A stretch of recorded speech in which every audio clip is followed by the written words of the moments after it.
देश में किस तरह से सरकारी एजेंसियों के ज़हनों में संघ घुस चुका है और मुसलमानों को किसी न किसी तरीके से बहाने बना करके किस तरह से परेशान किया जाता है। आजकल ईद के बाद जो मदारिस की छुट्टियां होती हैं रमज़ान के महीने में और 15 दिन बाद ईद के मदारिस खुलते हैं तो बच्चे अपने अपने मदरसे की तरफ रवाना होते हैं घरों से। और देखने में ये आता है कि एक इलाके के अगर 15 बच्चे हैं, 12 बच्चे हैं, 10 बच्चे हैं या 20 बच्चे हैं तो वो एक ही ट्रेन में रिजर्वेशन कराते हैं ताकि सब सुरक्षित अपने मदरसे में पहुंच जाएं, या मदरसे से जब छुट्टी पर आते हैं तब भी इसी तरह से किया जाता है। लेकिन कानपुर सेंट्रल की पुलिस ने उन मुस्लिम बच्चों को सिर्फ इसलिए टारगेट किया और उनको प्रताड़ित किया, सिर्फ टारगेट किया बल्कि उनको प्रताड़ित किया।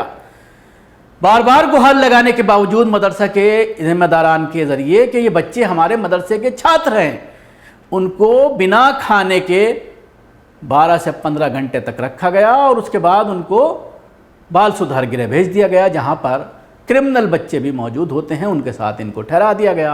ये पूरी प्रताड़ना जब सामने आई तो मदरसे के जिम्मेदारों ने इस पूरे मामले को लेकर के अल्पसंख्यक आयोग में गुहार लगाई और अब अल्पसंख्यक आयोग ने रेलवे पुलिस के खिलाफ एक्शन लेने की, उन अधिकारियों के खिलाफ एक्शन लेने का ऑर्डर दिया है जिन्होंने इस काम को अंजाम दिया। यानी मदरसे छात्रों को कुर्ते पैजामे और दाढ़ी टोपी में देखने के बाद उनके दिमाग में जो संघ घुसा हुआ है वो निकल आया और उसके बाद बच्चों को प्रताड़ित किया गया, बिना खाने पीने के रखा गया। भला हो मोदी सरकार में अल्पसंख्यक आयोग के इस फैसले की सताइश होनी चाहिए। उस तरह के आयोग हम देखते हैं, चाहे वो अल्पसंख्यक आयोग हो या फिर कोई भी कमेटी हो जिसमें मुसलमान जिसके चेयरमैन हुआ करते हैं, उस वहाँ पर भी भारतीय जनता पार्टी के ही लोगों को बिठाया जाता है और उसके बाद इंसाफ इन तमाम डिपार्टमेंट से इंसाफ नहीं मिल पाता। लेकिन अल्पसंख्यक आयोग का ये फैसला काबिल सताइश है कि उसने जिस तरह का ये निर्णय लिया है, लेकिन अब इसमें फॉलोअप भी करने की ज़रूरत है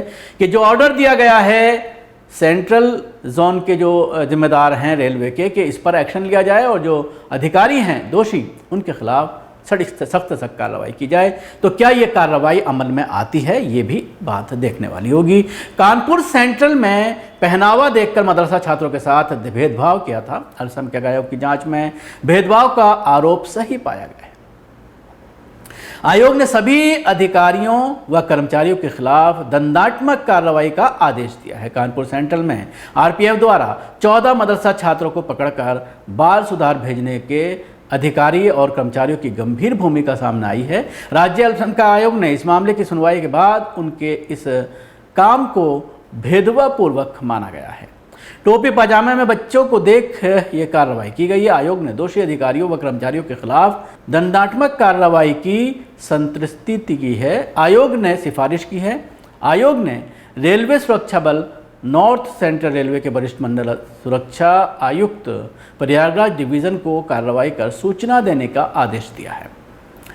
घाटमपुर के मदरसा इस्लामिया के प्रधानाचार्य ने उत्तर प्रदेश अल्पसंख्यक आयोग में इस मामले की शिकायत की थी। उनके मुताबिक घाटमपुर में के मदरसे में पढ़ने वाले 14 बच्चे ईद की छुट्टी में अपने घर बिहार गए थे।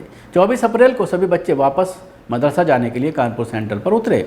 सभी के पास वैध टिकट, पहचान पत्र आदि ज़रूरी दस्तावेज थे। प्रिंसिपल ने कहा कि सेंट्रल पर रेलवे सुरक्षा बल के उप निरीक्षक अमित द्विवेदी व अन्य सुरक्षा कर्मियों ने उन्हें रोक लिया। मदरसा प्रशासन द्वारा सारे दस्तावेज दिखाने के बावजूद बच्चों को मुस्लिम वेशभूषा देखकर दोपहर से 11 बजे रात तक भूखा प्यासा रखा गया।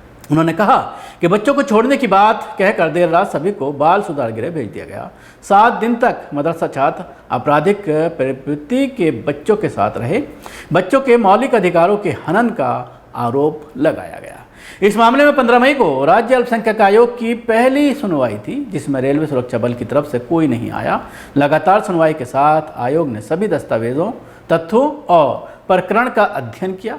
जांच के बाद पाया कि वैध दस्तावेज होने के बावजूद रेलवे सुरक्षा बल ने बच्चों के साथ भेदभावपूर्वक व्यवहार किया है। आयोग ने कहा कि बच्चों को जबरन बाल सुधार गृह भेजना उत्पीड़न है, क्योंकि वहां उन्हीं बच्चों को भेजा जाता है जो आपराधिक प्रवृत्ति के होते हैं या नशे की हालत में पाए जाते हैं। किसी जायज़ कारण के रेलवे द्वारा की गई इस कार्रवाई को भेदभावपूर्ण मानते हुए आयोग ने दोषी अधिकारियों के खिलाफ कार्रवाई के आदेश दिए हैं। तो अब ये देखने वाली बात होगी कि क्या इस पर कार्रवाई की जाती है।